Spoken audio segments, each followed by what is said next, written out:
भूतिया दंगल के पहले भाग में आपने देखा कि बलवीर सिंह अपनी दोनों बेटियों को पहलवानी सिखाने की बात करता है। अरे, आप इनके सामने क्यों आ गए? हाँ सीमा, बहुत हुआ। मेरी बेटी पहलवानी करेगी। बेटा कल सुबह तैयार रहना। फिर सीमा उन्हें सारी बात बताती है कि कैसे उनके पापा की अधूरी इच्छा के कारण उन्हें अब तक मुक्ति नहीं मिल पाई। ये सब सुनकर चिंकी भी पहलवानी सीखने की ठान लेती है। अगले दिन से बलवीर सिंह अपनी दोनों बेटियों को सिखाना शुरू करता है और उसी रात हाय रे, हाथ पैर बहुत दर्द कर रहे हैं। हाँ दीदी, मेरे भी।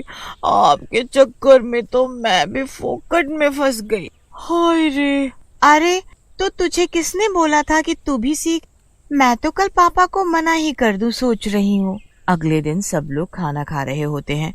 बलवीर सिंह भी वहीं होता है। पापा, मैं सोच रही थी अभी हम दोनों बहुत छोटे हैं, थोड़े और बड़े हो जाएं, फिर पहलवानी सीख लेंगे। अभी स्कूल की पढ़ाई भी होती है। देख बेटा, मैंने तो पहले ही बोला था कि तुम दोनों सोच लो, फैसला करने से पहले। पापा, हमने फैसला कर लिया है, अब ना करनी पहलवानी। क्यों दीदी? हाँ, सारी रात ना सो पाई मैं तो। लेकिन तुमने तो फैसला कर लिया था, पीछे ना हट सको। अब तो बेटा मारी चलेगी बस। ये कोई मजाक ना है। कल तैयार रहना, ठीक है? इतना बोलकर बलवीर सिंह गायब हो जाता है। पिंकी और चिंकी एक दूसरे की शक्ल देखने लगती हैं। मम्मी, अब तू है हम जैसे डूबतों का सहारा। तू ही बचा ले अब पापा से। मैं तो शुरू से तुम्हें समझा रही थी बेटा, पर तुम ना समझी। अब भूल जा कि मैं कुछ कर सकूंगी। चिंकी, ले बेटा, अब तो हम गए। एक दिन में हमारा ये हाल हो गया, तो अब आगे क्या होगा? अगली सुबह। पापा, मेरे पैरों में बहुत दर्द है। ये तो इतना आसान नहीं है जितना लग रहा था। आसान तो ना है बेटा, लेकिन तुम ये कर सको, मने पूरा विश्वास है। फिर पिंकी और चिंकी दोनों खूब मन लगाकर रोज प्रैक्टिस करती। फिर एक दिन रात में सब लोग खाना खा लेते हैं। पिंकी छत पर जाती है तो वहाँ बलवीर सिंह खून और मांस खा रहा होता है। पिंकी को ये सब देखकर अच्छा नहीं लगता। अरे पापा, छी, आप ये क्या खा रहे हो? अरे कुछ ना बेटा। अरे तू यहाँ क्यों आई है? हैं? जाओ जाओ यहाँ से।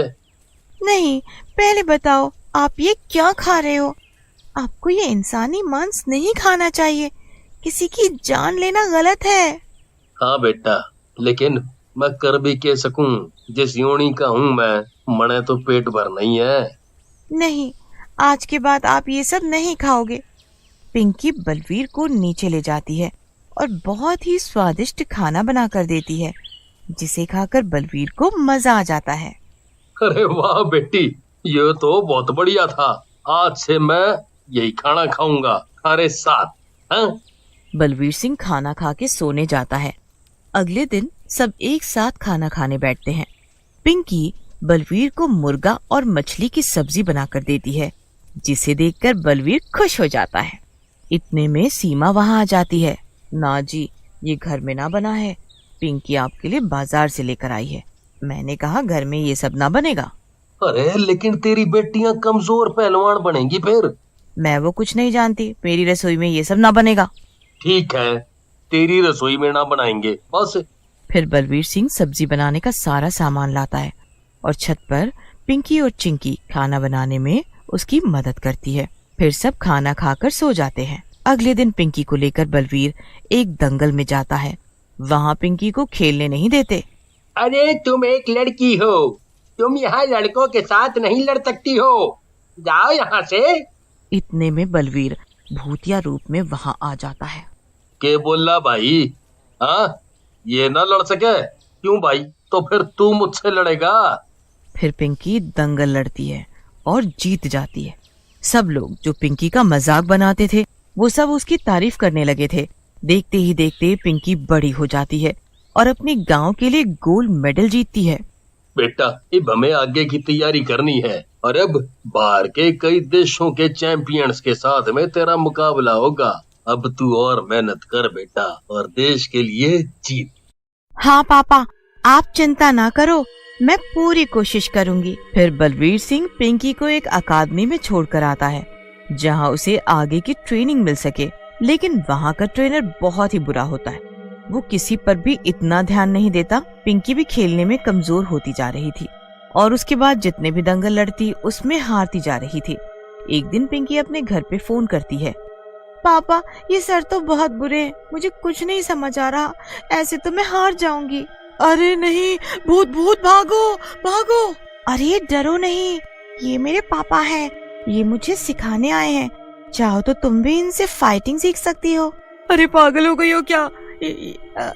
अब ये भूत हमें सिखाएगा? हम तो जा रहे हैं, हमें बहुत डर लग रहा है, हमें बहुत डर लग रहा है। सब बच्चे डर के मारे इधर उधर भागने लगते हैं।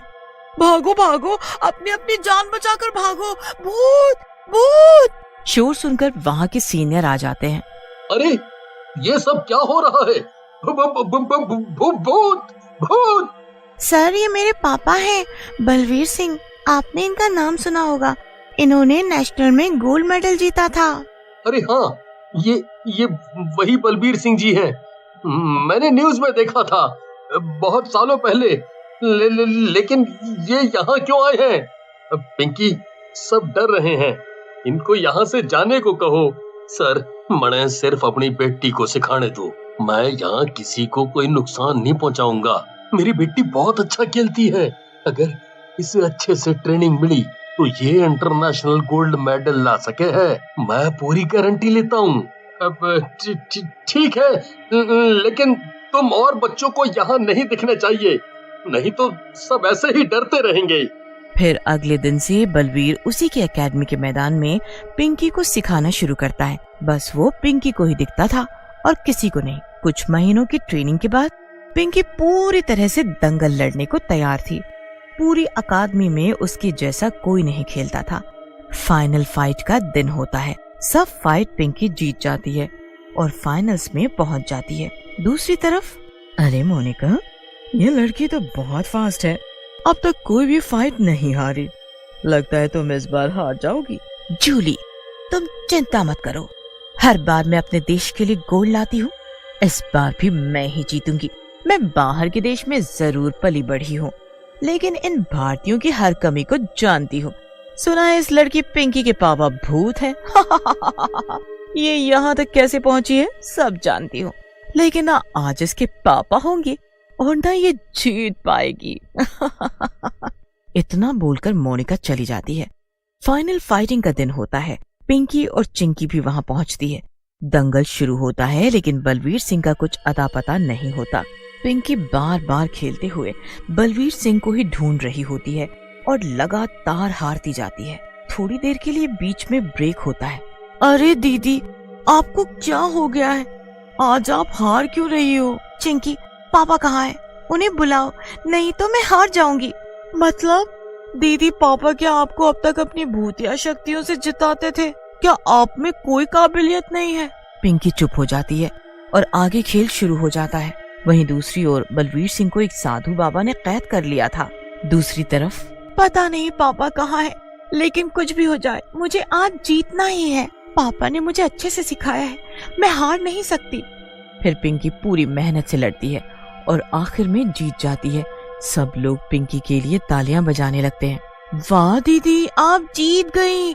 देखा, आप पापा की मदद से नहीं, आज तक अपनी काबिलियत से जीतती आई हो। चिंकी पिंकी को गले से लगा लेती है। आज मैं बहुत खुश हूँ, लेकिन पापा है कहाँ? मैंने उन्हें कैद करवा रखा है, मुझे माफ कर दो। मुझे लगा कि तुम अपने भूतिया पापा की मदद से जीत जाती हो। फिर मोनिका बलवीर सिंह को आजाद करवा देती है। बलवीर सिंह बहुत खुश होता है। सब लोग गांव वापस जाते हैं तो उनका बहुत बड़ा स्वागत होता है। शाबाश पिंकी बेटा, अब हमारा सपना पूरा हुआ। अब मैं आराम से मुक्त होकर यहाँ से जा सकता हूँ। अपनी छोटी बहन को भी अपनी तरह एक बड़ा पहलवान बनाइए। इतना बोलकर बलवीर सिंह मुक्त होकर वहाँ से चला जाता है।